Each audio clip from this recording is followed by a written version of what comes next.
വിശുദ്ധ മാർക്കോസിന്റെ സുവിശേഷം 13-ാം അധ്യായം.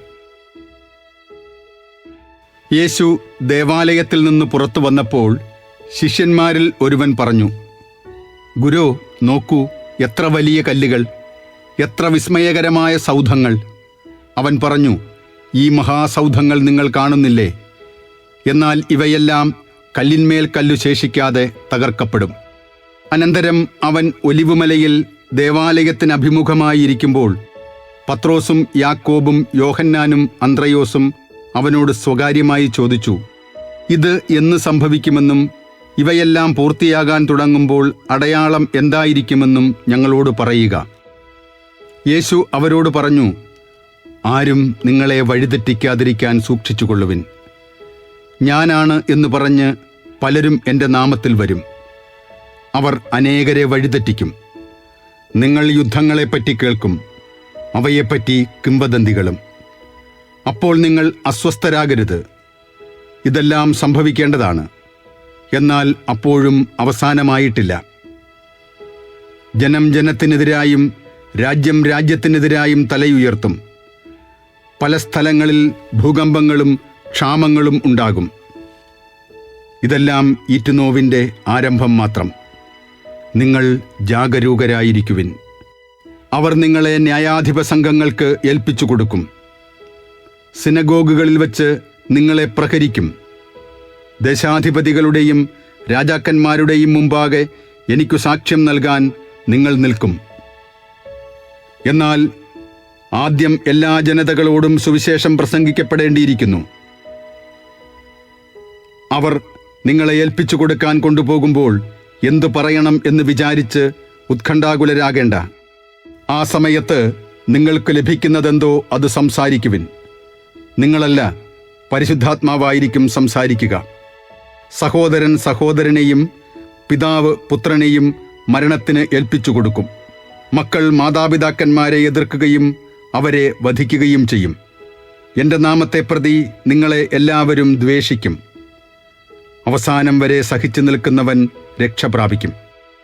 വിനാശത്തിൻ്റെ അശുദ്ധ ലക്ഷണം നിൽക്കരുതാത്തിടത്ത് നിൽക്കുന്നത് നിങ്ങൾ കാണുമ്പോൾ വായിക്കുന്നവൻ ഗ്രഹിച്ചുകൊള്ളട്ടെ. യൂദയായിലുള്ളവർ പർവ്വതങ്ങളിലേക്ക് പലായനം ചെയ്യട്ടെ.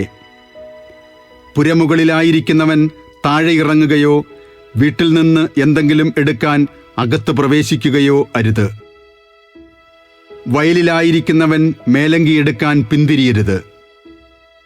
ആ ദിവസങ്ങളിൽ ഗർഭിണികൾക്കും മുലയൂട്ടുന്നവർക്കും ദുരിതം. ഇതു ശീതകാലത്തു സംഭവിക്കാതിരിക്കാൻ പ്രാർത്ഥിക്കുവിൻ. ദൈവത്തിൻ്റെ സൃഷ്ടികർമ്മത്തിൻ്റെ ആരംഭം മുതൽ ഇന്നുവരെ ഉണ്ടായിട്ടില്ലാത്തതും ഇനിയൊരിക്കലും ഉണ്ടാകാത്തതുമായ കഷ്ടതകൾ ആ ദിവസങ്ങളിൽ ഉണ്ടാകും. കർത്താവ് ആ ദിവസങ്ങൾ ചുരുക്കിയില്ലായിരുന്നെങ്കിൽ ഒരുവനും രക്ഷപ്പെടുകയില്ലായിരുന്നു. എന്നാൽ തെരഞ്ഞെടുക്കപ്പെട്ടവർക്ക് വേണ്ടി അവിടുന്ന് ആ ദിവസങ്ങൾ ചുരുക്കി. ഇതാ ക്രിസ്തു ഇവിടെ, അതാ അവിടെ എന്ന് ആരെങ്കിലും പറഞ്ഞാൽ നിങ്ങൾ വിശ്വസിക്കരുത്. കാരണം കള്ളക്രിസ്തുമാരും വ്യാജപ്രവാചകന്മാരും പ്രത്യക്ഷപ്പെടും. സാധ്യമെങ്കിൽ തെരഞ്ഞെടുക്കപ്പെട്ടവരെ വഴിതെറ്റിക്കുന്നതിന് അടയാളങ്ങളും അത്ഭുതങ്ങളും അവർ പ്രവർത്തിക്കും. നിങ്ങൾ ജാഗരൂകരായിരിക്കുവിൻ. എല്ലാം ഞാൻ മുൻകൂട്ടി നിങ്ങളോട് പറഞ്ഞിരിക്കുന്നു. ആ പീഡനങ്ങൾക്ക് ശേഷമുള്ള ദിവസങ്ങളിൽ സൂര്യൻ ഇരുണ്ടുപോകും, ചന്ദ്രൻ പ്രകാശം തരുകയില്ല, നക്ഷത്രങ്ങൾ ആകാശത്തുനിന്ന് നിപതിക്കും, ആകാശശക്തികൾ ഇളകുകയും ചെയ്യും. അപ്പോൾ മനുഷ്യപുത്രൻ വലിയ ശക്തിയോടും മഹത്വത്തോടും കൂടെ മേഘങ്ങളിൽ വരുന്നത് അവർ കാണും. അപ്പോൾ അവൻ ദൂതന്മാരെ അയക്കും.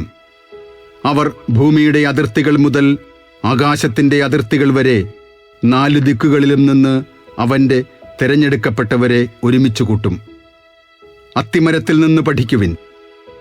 അതിൻ്റെ കൊമ്പുകൾ ഇളതായി തളിർക്കുമ്പോൾ വേനൽക്കാലം അടുത്തിരിക്കുന്നുവെന്ന് നിങ്ങൾക്കറിയാം. അതുപോലെ തന്നെ ഇക്കാര്യങ്ങൾ സംഭവിക്കുന്നത് കാണുമ്പോൾ അവൻ സമീപത്ത് വാതിൽക്കലെത്തിയിരിക്കുന്നുവെന്ന് ഗ്രഹിച്ചുകൊള്ളുക. ഞാൻ സത്യമായി നിങ്ങളോട് പറയുന്നു, ഇവയെല്ലാം സംഭവിക്കുന്നതുവരെ ഈ തലമുറ കടന്നു പോവുകയില്ല. ആകാശവും ഭൂമിയും കടന്നുപോകും, എന്നാൽ എൻ്റെ വചനങ്ങൾ കടന്നു പോവുകയില്ല. എന്നാൽ ആ ദിവസത്തെക്കുറിച്ചോ ആ മണിക്കൂറിനെക്കുറിച്ചോ പിതാവിനല്ലാതെ മറ്റാർക്കും, സ്വർഗത്തിലുള്ള ദൂതന്മാർക്കോ പുത്രന് പോലുമോ അറിഞ്ഞുകൂടാ. ശ്രദ്ധാപൂർവം ഉണർന്നിരിക്കുവിൻ. സമയം എപ്പോഴാണെന്ന് നിങ്ങൾക്കറിവില്ലല്ലോ. വീട് വിട്ട് ദൂരേക്ക് പോകുന്ന ഒരുവൻ സേവകർക്ക് അവരവരുടെ ചുമതലയും കാവൽക്കാരന് ഉണർന്നിരിക്കാനുള്ള കൽപ്പനയും നൽകുന്നത് പോലെയാണ് ഇത്. ആകയാൽ ജാഗരൂകരായിരിക്കുവിൻ. എന്തെന്നാൽ ഗൃഹനാഥൻ എപ്പോൾ വരുമെന്ന് സന്ധ്യയ്ക്കോ അർദ്ധരാത്രിക്കോ കോഴി കൂവുമ്പോഴോ രാവിലെയോ എന്ന് നിങ്ങൾക്കറിഞ്ഞുകൂടാ. അവൻ പെട്ടെന്ന് കയറി വരുമ്പോൾ നിങ്ങളെ നിദ്രാധീനരായി കാണരുതല്ലോ. ഞാൻ നിങ്ങളോട് പറയുന്നത് എല്ലാവരോടുമായിട്ടാണ് പറയുന്നത്, ജാഗരൂകരായിരിക്കുവിൻ.